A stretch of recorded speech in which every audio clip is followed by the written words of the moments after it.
আমি যদি আল্লাহর পথে চলি তবে ব্যক্তিকে হারাতে পারি, লোকেরা আমার সাথে খুশি নাও হতে পারে। আমি কিভাবে এই সমস্ত চাহিদা পূরণ করব যদি আমি আল্লাহর পথে চলি? অথবা মনে হয় না যে আল্লাহ রাস্তায় চললে সেটা আমাকে সন্তুষ্টি দিতে পারবে, কিন্তু অন্য উপায়গুলো আমাকে তাৎক্ষণিক সন্তুষ্টি দিচ্ছে। শয়তান এটাই চায়। শয়তান বলে, আমার পথ অনুসরণ করো, আমি এখনই তোমার জন্য এই শর্তগুলো পূরণ করব। আল্লাহ বলেন, আমার পথে চলো। হয়তো এখনই এটি অনুভব করা যাবে না, তবে আমি বলছি যে এটিই তোমার পক্ষে ভালো। আমি তোমাদের চাহিদা পূরণ করব, কারণ আল্লাহ আমাদেরকে এইসব চাহিদা পূরণ না করার জন্য দেননি। তিনি আসলে তা আমাদের জন্য পূরণ করতে চান আশীর্বাদের সাথে, এমন ভাবে নয় যেটি অভিশপ্ত। হতে পারে যে আপনি এখনই ভালো বোধ করছেন, কিন্তু হয়তো সেটা আপনার জীবনে ধ্বংস নিয়ে আসবে। নিজের সাথে এটা করবেন না। আমারও নিজের সাথে এমনটা করা উচিত না। এমন রাস্তা বের করুন যা আপনার জীবনে আরো বেশি আলো নিয়ে আসবে। আর যখন আমরা এটি করব না, তখন কি ঘটবে?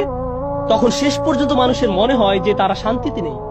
তারা জগিং করে, ঘোরাঘুরি করে, ব্যায়াম করে, অথবা গান শুনে, কিংবা ভিডিও গেম খেলে, কিন্তু তারা তখনও ভিতরে শান্ত বোধ করে না, কারণ তাদের অন্তরের আলো চিৎকার করে বলছে যে তুমি কি করছো? আল্লাহ বলেন, ইয়া আইয়ুহান নাফসুল মুতমাইন্নাহ, আত্মা অবশেষে শান্ত হয় যখন আমাকে তোমার সাথে কথা বলতে দাও। ইরজিই ইলা রাব্বিক, ফিরে আসো তোমার প্রভুর কাছে। মানে এই আলোতে ফিরে আসুন। একজন ব্যক্তি কিভাবে প্রশান্তি খুঁজে পান? যখন তারা আল্লাহর কাছে ফিরে আসে। আমাকে নিজেকে জিজ্ঞাসা করতে হবে, আমার জীবনে এই আয়াতের অর্থ কি? আল্লাহর কাছে ফিরে আসা বলতে আপনার জন্য যে অর্থ, আমার জন্য যে অর্থ তার থেকে আলাদা। আপনার গল্পটি আমার গল্পের চেয়ে আলাদা। ইন্না সা'য়াকুম লাশাত্তা, আপনার সংগ্রাম এবং আপনার প্রচেষ্টা আছে সব জায়গায়। আপনাদের প্রত্যেকের নিজস্ব গল্প আছে। আল্লাহর কাছে ফিরে আসা, তার সাহচর্যে শান্তি পাওয়া বলতে আপনার কাছে কি বোঝায়? রাদিয়াতাম মারদিয়াহ, এটি আসল সূত্র। খেয়াল করে শুনুন, আপনি কিভাবে জানবেন যে আপনি আল্লাহর কাছে ফিরে আসছেন? এক, আপনি জানেন যে আল্লাহ যা কিছু করেন তা নিয়ে আপনি সন্তুষ্ট। আপনি আর চিন্তিত নন যে আপনি কিছু হারাতে যাচ্ছেন বা আপনার ভেতরে একটা শূন্যতা তৈরি করতে চলছে। আপনি আল্লাহকে পুরোপুরি বিশ্বাস করেছেন যে তিনি আপনার যত্ন নেবেন। যিনি আপনাকে এই অনুভূতি দিয়েছেন, তিনি এই অনুভূতির যত্ন কিভাবে নিতে হয় তাও জানেন। আপনি তার সাথে রাদি এবং মারদিয়া, অর্থাৎ আপনি যা কিছু করছেন তা আপনি নিশ্চিত করছেন যে তিনি আপনার সাথে রাজি খুশি আছেন এবং আপনিও তার সাথে খুশি আছেন। তবে প্রতিটি পদক্ষেপে আপনি নিশ্চিত করছেন যে আপনি নিজেকে বলতে পারছেন, আমি এই পদক্ষেপ নিয়েছি, অন্য লোকেরা হয়তো বিরক্ত হয়েছিল, তবে আমি জানি আল্লাহ আমার সাথে সন্তুষ্ট।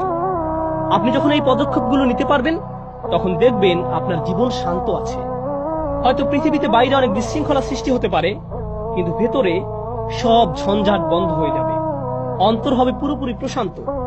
তখন আল্লাহ বলেন, ফাদখুলি ফি ইবাদি, আমার বান্দাদের সঙ্গে প্রবেশ করো।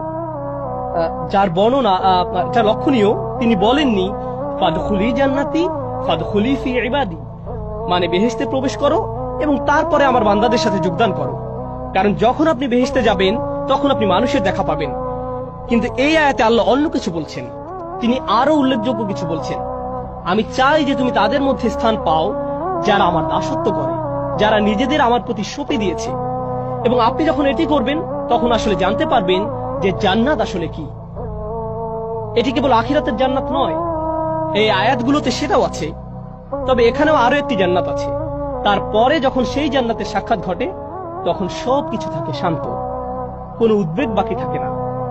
এই প্রশান্তি তখনই ঘটে যখন আপনি এবং আমি সিদ্ধান্ত নেব যে আমরা যাই হোক না কেন আল্লাহর বান্দা হতে চাই। আমাদের আনুগত্য এমনকি আমাদের নিজস্ব আবেগের কাছেও নয়, আমাদের আনুগত্য আল্লাহর প্রতি।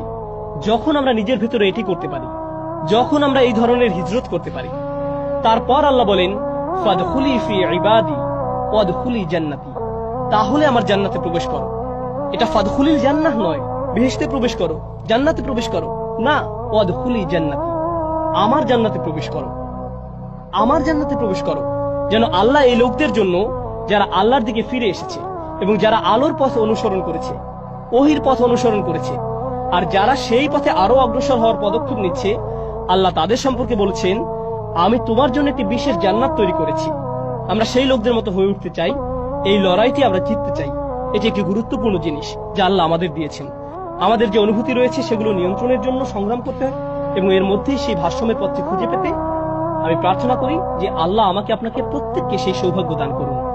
আপনার হৃদয়ের ভিতরে আল্লাহর উপর ভরসা করার শক্তি ও আকাঙ্ক্ষা জাগ্রত হোক এবং সেই পথ অনুসরণ করুন যেই পথে পরিচালিত হলে আল্লাহ আপনার উপর খুশি হবেন এবং আপনিও তার সাথে খুশি থাকবেন।